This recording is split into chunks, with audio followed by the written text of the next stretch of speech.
오늘 말씀의 제목을 이렇게 잡았습니다. 같이 한번 읽어볼까요? 시작. 여러분 무엇으로 사십니까? 내가 가장 소중하게 생각하는 그게 중심이 있고 어쩌면 우리의 삶의 패턴은 거기에다 초점이 맞춰져 있지 않나 생각이 돼요. 그렇다면 여러분들의 삶의 가장 중심에 있는 그 핵심은 뭘까? 그게 어쩌면 우리의 삶의 기준이고 수준이 될 거예요. 오늘 본문을 저는 사실은 좀 살짝 넘어가려고 했거든요. 본문이 좀 뭐랄까요, 좀 갈라디아서에 있는 전체 메시지에 담겨져 있고 또 우리가 잘 알고 있는 말씀 같아서 그냥 넘어가려고 했는데 제가 사실 넘어가도 그냥 넘어가기가 그래서 제가 말씀 묵상을 하고 또 기도하는 중에 또 다른 목사님 설교를 들으면서 이거 우리가 놓치면 안 되는 부분들이 있겠다 싶어서 오늘 아마 여러분 많이 아는 거지만 복습한다 생각하시고 다시 한번 우리 하나님의 은혜를 기억하는 그런 시간들이 되시길 바라고 말씀을 들으면서 내가 무엇을 위해 살았고 그리고 무엇을 위해 살아야 되는지를 확인하는 시간들이 되시기를 주님의 이름으로 축원합니다.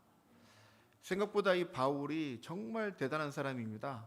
당대에 가장 뛰어난 학자라고도 표현되어지는 그 사람이 오늘 말씀 보면서 정말 이 사람의 문장력은 물론 하나님의 은혜로 기록된 말씀이지만 저는 이게 좀 더 깊이 있게 생각하면서 이게 그냥 있는 말씀들이 아니에요. 우리 흔히 그러잖아요. 구약 성경은 조금 어려운 좀 그런 이상한 분위기지만 읽다 보면 이해가 돼요. 그죠? 역사 이야기니까, 스토리니까. 근데 신약 성경은 읽으면 읽을수록 쉬운 게 아니라 제 기준은 그렇던데요. 읽으면 읽을수록 더 어려워요. 신약 성경이. 그렇지 않던가요? 우리 집사님도 그렇게 고백을 하시던데 신약을 읽으면서 정말 모르겠다라는 생각이 자꾸 든대요.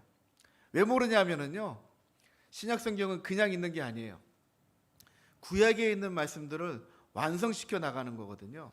오늘 바울은 그 작업을 오늘 본문에서 아주 명쾌하게 해 나갑니다. 우리들에게 그렇게 얘기합니다. 사실은 갈라디아 성도들에게 그렇게 얘기합니다. 우리들은 원래 율법 아래에 있는 사람들이었고 율법 아래에 있는 사람들은 바로 이런 사람이다. 그게 바로 10절에 있는 말씀이에요. 10절에 있는 말씀을 한번 우리 아까 읽었지만 다시 한번 봅니다. 10절을 읽어봅니다. 시작. 무릇 율법 행위에 속한 자들은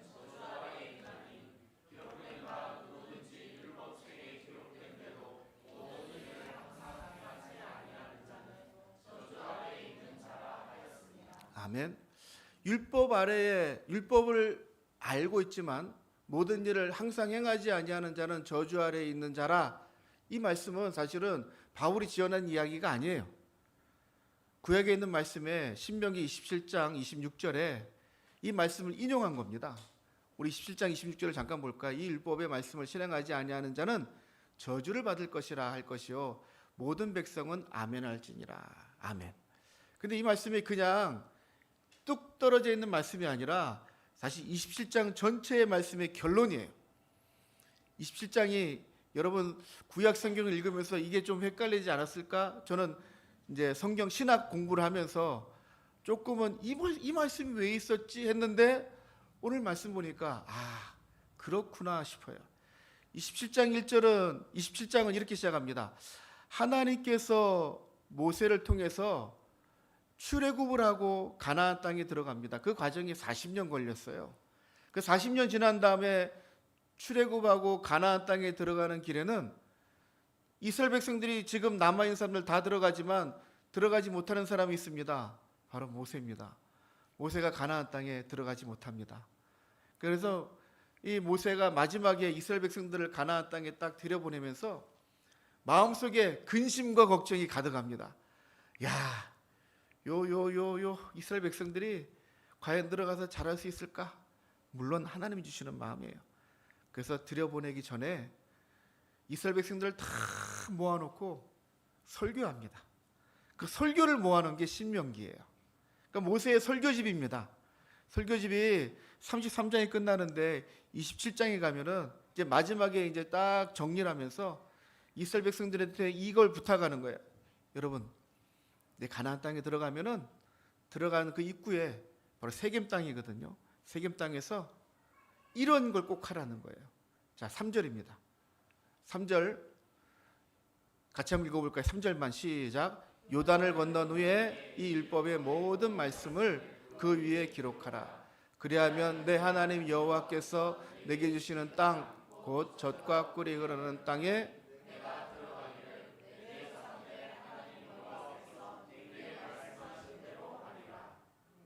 아멘.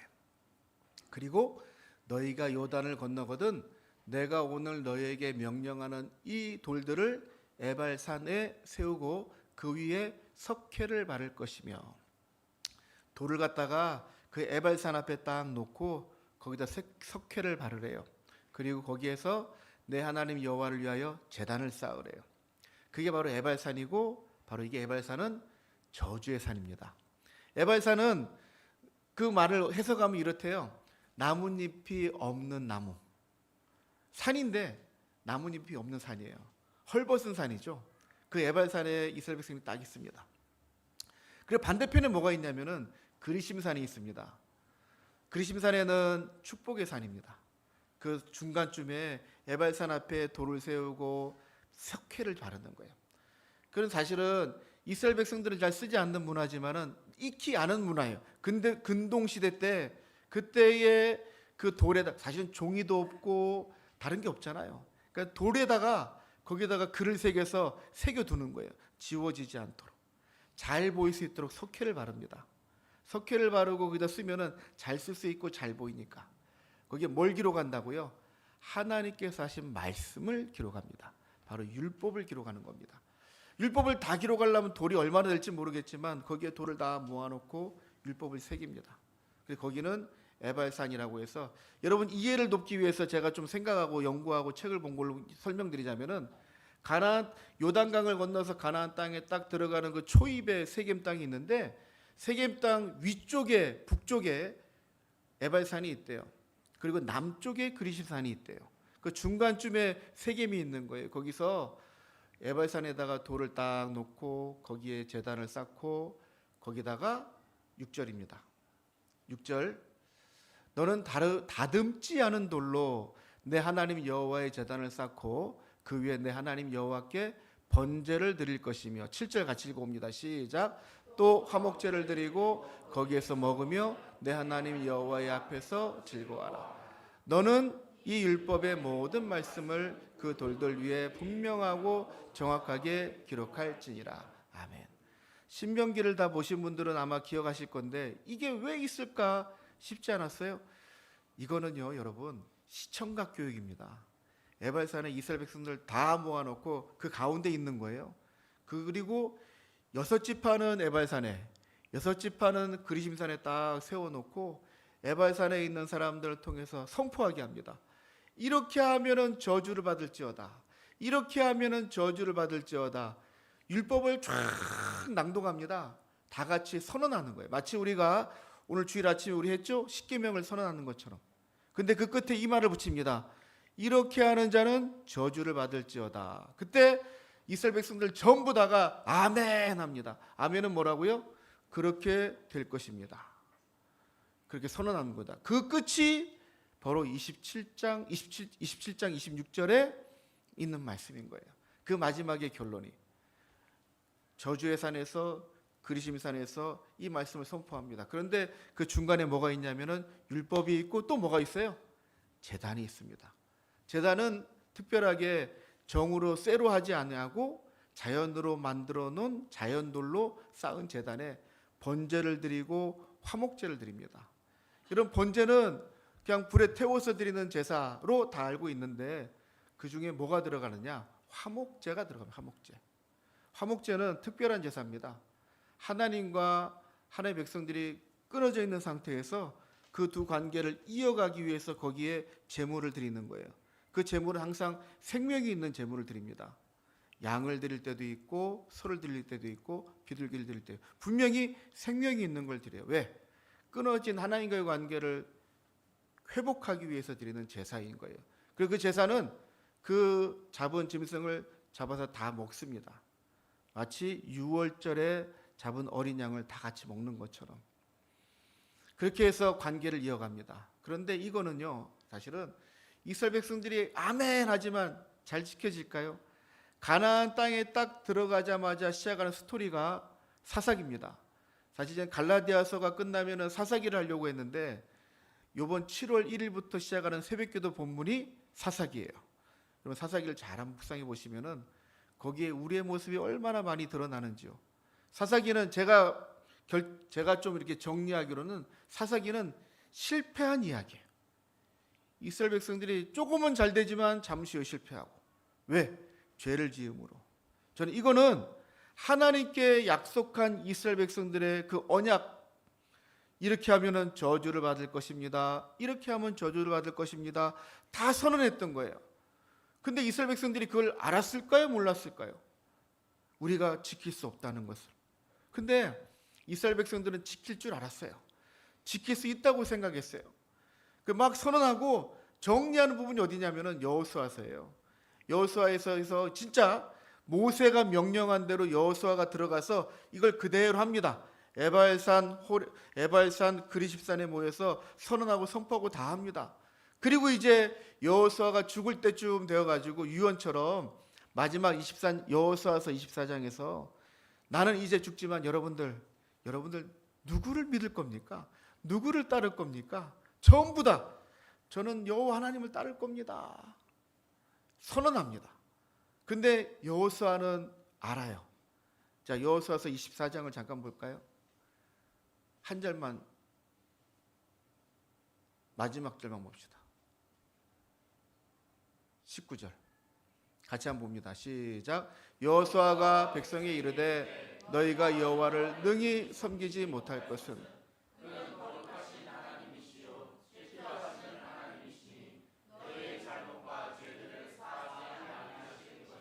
아멘. 이건 축복이에요? 저주예요? 저주예요? 딱 보니까 여러분들은 그렇게 살지 못할 것 같습니다. 하나님은 정말 질투하신 하나님이시고 잘못을 용서하지 아니하신 하나님이십니다. 그래도 여러분 어떻게 사시겠습니까? 다시 그 말은 없습니다. 여호수아는 이렇게 말하고 이제 죽습니다. 그리고 시작하는 게 사사기입니다. 아무리 다짐하고 이 율법대로 살겠습니다 다짐해도 어떤 모습인지 우리가 잘 알고 있거든요. 오늘 우리 예배를 드리면서 여러분 어쩌면은 그냥 입버릇처럼 그냥 아무렇지도 않게 개념 없이 십계명을 아마 하셨을 거예요. 다 안 하신 분도 계시나요? 저도 집중하느라고 누가 하나 안 하나 잘 안 봤는데 하셨어요? 안 하셨어요? 했어요? 안 하셨어요? 여러분 제가 의도적으로 하라는 건 여러분들이 약속하라는 거예요. 하나님 약속하라고 하셨으니까. 그런데 압니다. 저도 압니다. 여호수아처럼 압니다. 여러분 또 이 주중에도 십계명에서 다 지키지 못하고 혹은 다 지키지도 못하고 여러분 그럴 걸 압니다. 그럼에도 불구하고 선언하게 하는 거예요. 왜? 인식하라고. 여러분 율법은요 인식하는 거예요. 죄를 지었구나. 율법이 다 우리를 완성시키지 못하는 걸 압니다. 이 바울은 그 얘기를 계속하는 겁니다. 율법은 우리를 완성시킬 수 없습니다. 다만 죄를 깨닫게 합니다. 율법이 없으면 근데 그게 죄라는 걸 몰라요. 십계명이 여러분에게 기억되지 않는다면 그게 잘못인지도 모르고 막 한단 말이죠. 그런데 인지하게 하는 거죠. 잘못했습니다. 이건 여러분 잘못하신 겁니다. 기억하게 하는 거예요. 또 다시 죄를 지을지언정 그래도 기억할. 그래야 언젠간 찔릴 거 아니에요. 언젠간 우리의 마음을 불편하게 할 거 아니에요. 그리고 언젠간 돌이키게 할 거 아니에요. 율법은 그 작용을 한단 말이죠. 그런데 그 율법 때문에 이 마음 때문에 우리는 늘 그 안에 살고 있는데 율법 아래에 있는 저주 아래에 있을 수밖에 없다. 그게 우리다. 사실은 이게 선언이 되지 않으면 우리는 세상 사람과 똑같습니다. 그걸 깨닫지 못한 우리가 원래 그런 존재밖에 안 된다는 걸 먼저 인지시키는 거예요. 혹은 그럴 거예요. 아유 나는 너보다 좀 낫고. 하지만 결국에는 아까 성경님 말씀이 그랬어요. 하나도 지키지 못하면 똑같은 거라고요. 우리 법이 그렇지 않아요? 우리나라 헌법이 여러분 범법자는요 다 안 지킨 거 아니에요. 그 중에 하나를 못 지키면 범법자예요. 뭐 교통질서도 마찬가지죠. 다 지켰는데 하나 중선을 넘거나 하나 신호를 지키지 않거나 그 하나 때문에 범법자가 되는 거예요. 100% 지키지 못하면 범법자인 것처럼 하나님 말씀도 율법도 마찬가지. 이 중에 우리 10중에 9은 지키고 하나 못 지키는 분도 계실 거예요. 그분도 억울하지만 똑같이 죄인인 거예요. 어쩔 수 없이 우리는 그 저주 아래 놓여 있는데, 그러면 우리는 어떻게 살아야 돼요? 그게 우리들의 핵심이고 질문이에요. 하나님께, 하나님의 백성들이 그랬대요. 우리는 이렇게 그래도 믿음으로 살려고 노력하고 있는데, 근데 하나님 왜 믿음으로 살려고 하는 우리보다 저 사람들 나보다 죄를 더 많이 짓고 있는데 세상 사람들이 왜 잘 되고 세상 사람들이 왜 우리를 괄시합니까? 왜 우리를 힘들게 합니까? 여러분도 그런 의문이 들지 않아요? 우리의 조상들도 그랬어요. 하박국이 선지자가 하나님, 우린 그래도 그나마 조금은 낫지 않아요? 근데 왜 세상에 저 바벨론과 아수르가 우리나라를 쳐들어와서 이렇게 어렵게 하고 우리를 포로 잡아가고, 하나님 이게 법이 맞습니까? 그때 하나의 답은 딱 이거였어요. 11절에 있는 말씀입니다. 오늘 갈라디아서 3장 11절에 같이 봅니다. 시작. 또 하나님 이래서 아무도 율법으로 말미암아 의롭게 되지 못할 것이 분명하니 이는 아멘. 하박국서에 있는 말씀이에요. 제가 좀 과격하지만 여러분 이해하시고 들으세요. 조용히 해라. 아이들한테 하는 얘기 아니에요. 조용히 해라. 너희들은 그냥 나만 믿고 살아라. 저는 그렇게 들려요. 그거 세상 사람들 어떻게 하는 거 보지 마. 딱 나만 믿고 사는 거야. 제 김영진 목사를 하는 얘기 아닙니다. 하나님이 나만 보고 사는 거야.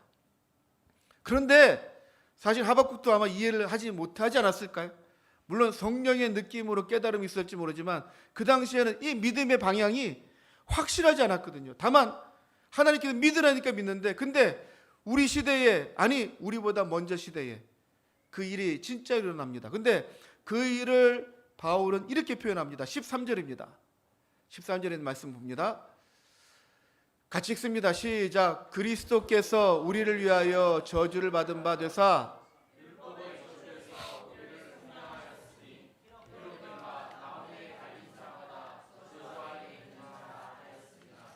아멘. 저주에, 나무에 달린 자마다 저주에 있는 자래요. 사실 이 말씀도 구약에 있는 말씀입니다. 이 말씀의 시작은 신명기 21장 23절에 보면은 율법의 정리를 하면서 죄를 지은 자, 죽임을 당한 자를 정리하면서 21장에 가면은 이것도 이제 율법서에 있는 이야기잖아요. 그죠?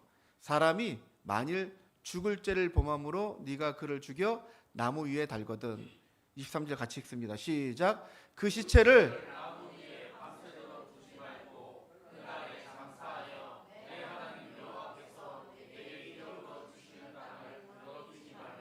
나무 위에 달린 자는 하나님께 저주를 받았음이니라. 아멘. 이스라엘 백성들은, 유대인들은 이걸 알고 있습니다. 아, 저주를 받은 자들은 나무에 매다는구나. 그런데 진짜 나무에 매달린 자가 있어요. 누구예요? 예수님께서 십자가 나무에 달려서 죽습니다. 사실 바울이 유대인들이 예수님을 인정할 수 없는 건 바로 이 부분이에요. 분명히 하나님 말씀의 율법에 나무 위에 달려있는 자는 저주를 받은 사람인데 그 로마의 형법이에요. 유대인의 형법이 아닙니다. 사형제도 자체가 십자가에 달아 죽이는 그 사형제도가 유대인들의 의도가 아니에요. 로마의 형법이 그렇습니다. 근데 예수님이 십자가에 달려서 죽으시는 거예요. 나무에 달린 자는 저주를 받은 자인데, 그래서 이스라엘 백성들에게, 유대인들에게 예수님은 하나님께 저주를 받은 자예요. 오늘 말씀에도 이렇게 기록되어 있죠. 그리스도께서 우리를 위하여 저주를 받은 바 되사. 예수님이 저주를 받아버린 거예요. 그거를 다 보고 있는 거고요. 그렇기 때문에 바울에게는 예수는 절대 메시아가 될 수 없었던 거예요. 구원자가 될 수 없는, 왜요? 하나님께 저주를 받은 사람이 어떻게 우리를 구원해? 절대 안 돼. 그게 바울과 모든 유대인들의 인식 가운데 있는 건 바로 율법이에요. 그런데 그 자리에 예수님이 있어야 될 자리였을까요? 아니요. 주님이 있어야 될 자리가 아닌데 그럼에도 불구하고 거기 계세요. 누구 때문에? 이 저주는 누가 받을 저주예요? 율법 아래 놓여 있는 모든 사람들이 있어야 될 그 저주의 자리에 주님이 모든 저주를 받으시고 예수님 거기에 매어 달리신 거예요. 그래서 우리는 보면서 당신은 저주를 받았군요. 그 저주는 누가 받을 저주예요? 여러분, 누가 받을 저주예요? 예수님이 받을 저주가 아니라 바로 우리가 받을 저주를 예수님이 받으시고 십자가에 달리신 거예요. 이게 우리가 너무나도 쉽게 알고 있었던 것이지만 예수님께서 십자가에 나를 위해서 매달려 죽으셨지. 그냥 매달려 죽으셨지. 그런데 여러분, 저주라는 거는요, 여러분 혹시 이거 좀 이해가 그렇지만 저주를 받아보셨나요? 그것도 억울하게. 제가 살면서 그런 적이 한 기억이 한 번 있거든요. 제가 언제 한번 간증을 한 적이 있는데 정말 억울하게 누명을 쓰고 사방에 있는 이야기를 막 그렇게 이해한 적이 있어요. 그래서 제가 또 누가 친절하게 와서 얘기해 주시더라고요. 김영진 목사님 누가 이렇게 얘기하더라면서. 그때 제가 목사가 막 되는 과정이었을 거예요. 차라리 그 얘기를 모르면 괜찮은데, 그죠? 내가 억울한 모함을 당한 걸 내가 모르면, 나만 모르고 다 알고 있어. 그때 항명할 수도, 이거 그 사람들 다 불러 모아놓고 내가 설명할 수도 없는. 그런데 정말 그때 하나님 앞에 통한의 기도가 돼요. 통한의 기도.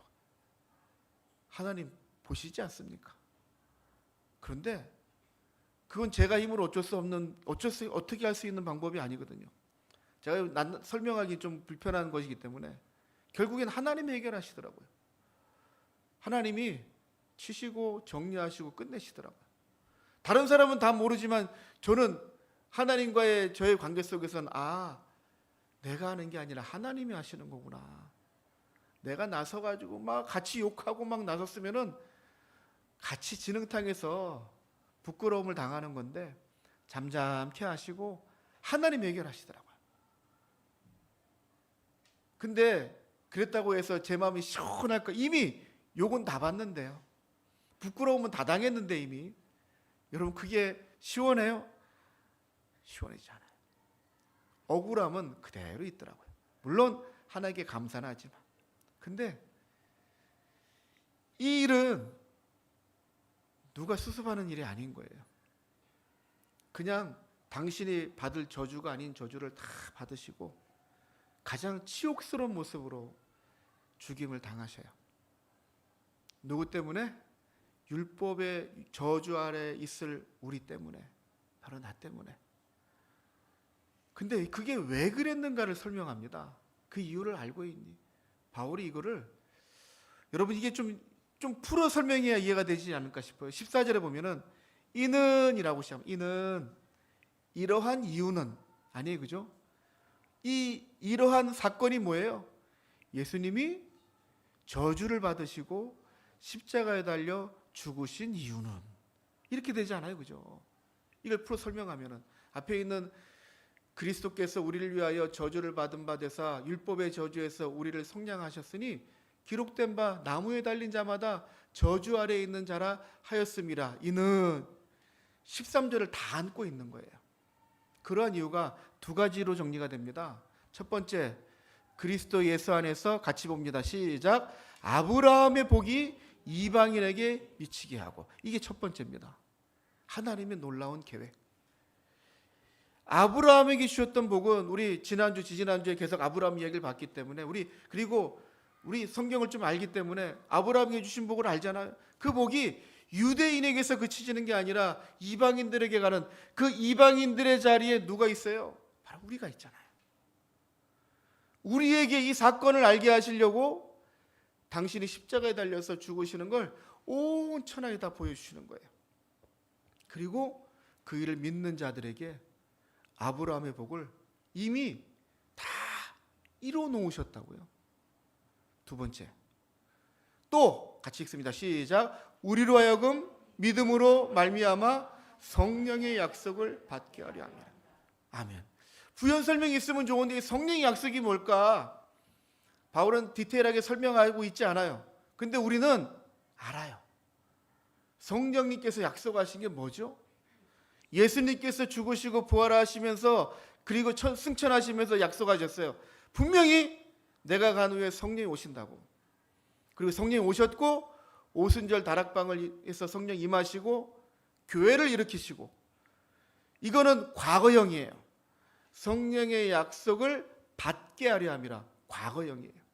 그런데 그 과거는 2000년 전에 딱 끝난 과거가 아니라 지금도 계속해서 일어나고 있는 성령의 약속이 일어나고 있단 말이죠. 누구에게? 믿음으로 말미암아 예수님을 믿음으로 고백하는 자들에게 아브라함의 복과 함께 성령의 약속을 주셨대요. 성령의 약속은 뭐일 것 같습니까? 바로 예수님 아니에요, 그죠? 바로 복음 아니에요, 그죠? 그 복음을 완성시키시려고 예수님께서 저주를 받으시고 십자가 달려 죽으신 거예요. 그걸 여러분들 보시지 않았습니까? 그게 3장 1절에 우리 지지난주에 말씀에 3장 1절에 너희들이 예수님께서 십자가에 못 박혀 죽인 것을 너희들이 밝히 보지 않았느냐? 눈으로 보지 않았지만 믿음으로 다 고백하는 자들에게. 이 말씀은 세상에 있는 사람들에게 주신 말씀이 아니라고 제가 누차 얘기하죠. 이거는 교회 안에 있는 사람들에게 주시는 말씀이에요. 성경을 세상 사람들은 읽어도 자기들 것으로 인식하지 못해요. 성경을 내 것으로 인식하는 건 성도들이 아니면 아니란 말이죠. 저 여러분에게 약속하신 말씀인 거예요.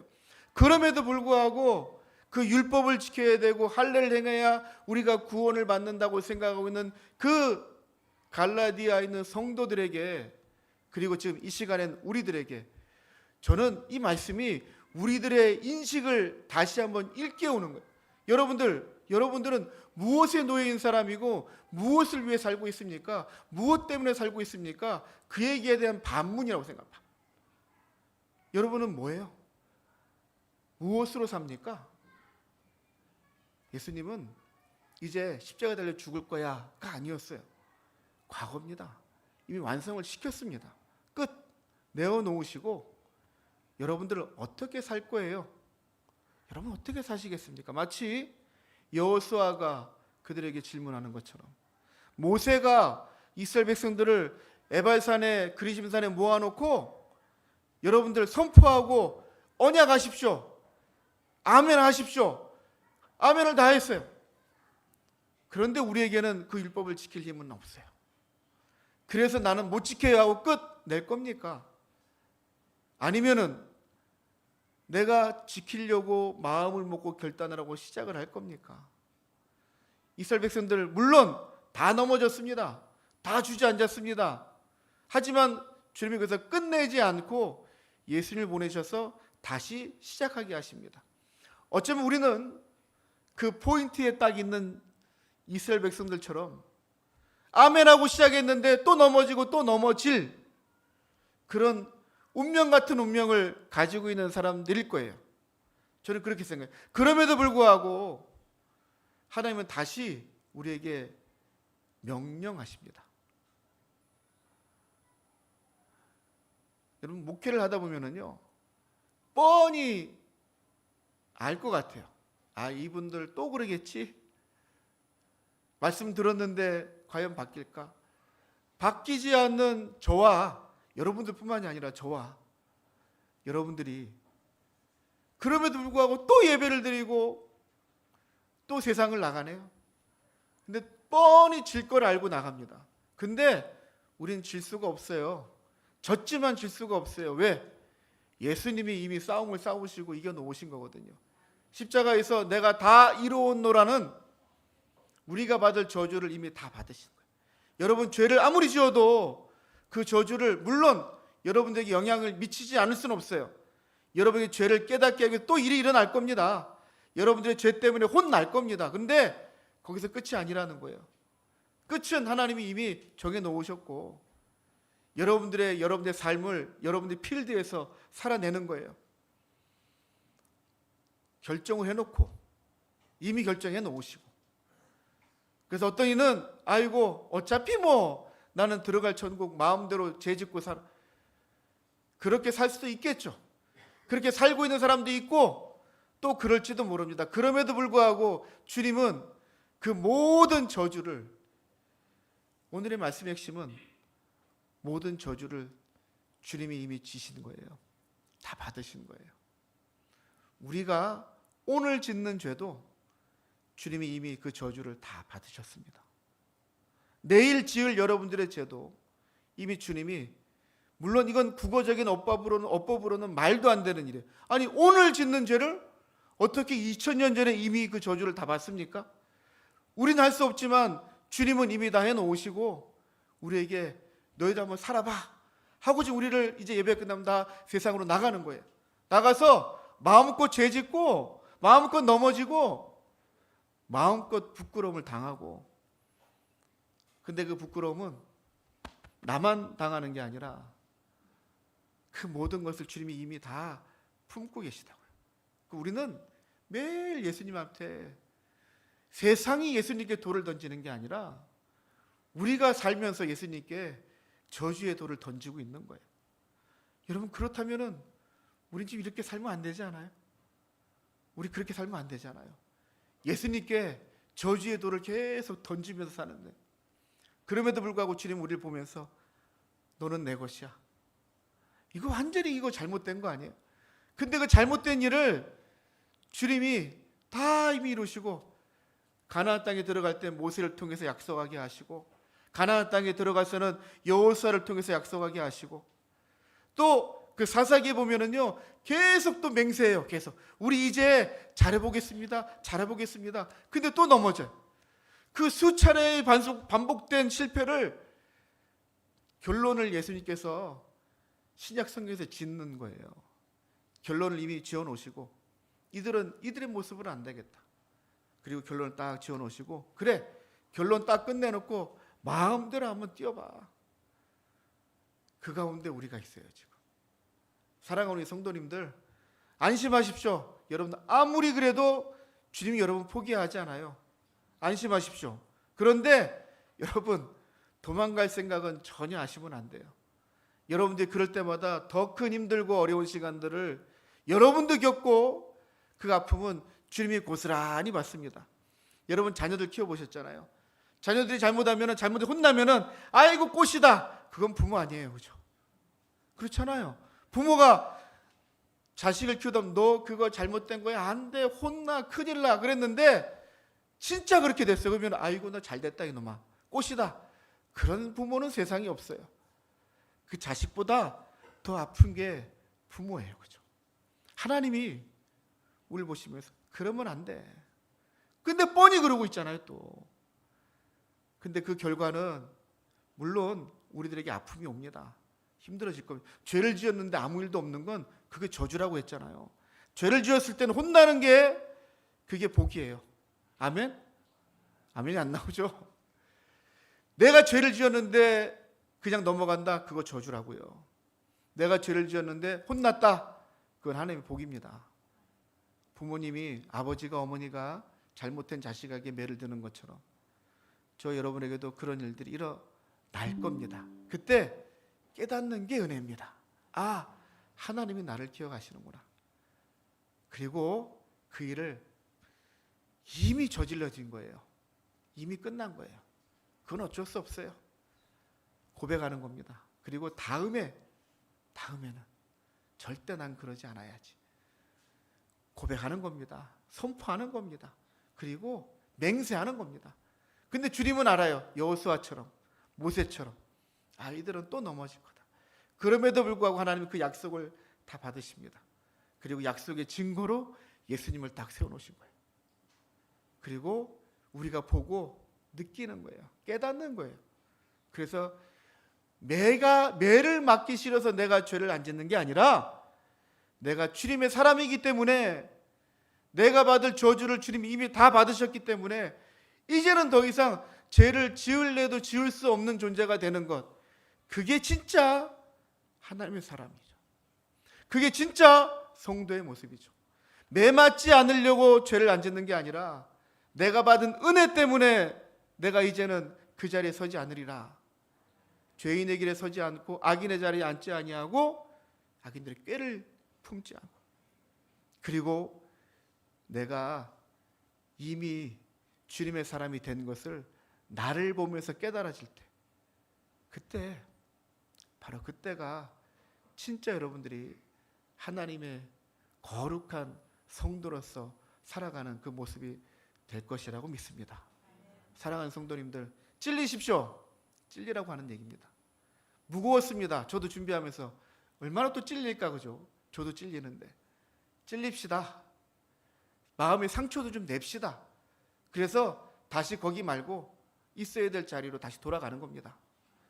내가 한 이 잘못된 말과 잘못된 행동과 나의 죄 때문에 주님이 더 이상 저주의 돌을 맞지 않도록 나를 단돌이 하고 우리 교회를 단돌이 하면서 바로 세워가는 것, 그게 바로 크리스찬이라고 하는, 성도라고 하는, 하나님의 사람들이라고 하는 사람들이 갖춰야 될 그 자리, 이미 주님은 완성시켜 놓고 그 자리에 여러분들을 초대하십니다. 그 자리에 주인공이 되시는 저와 여러분들이 다 되시기를 주님의 이름으로 축원합니다.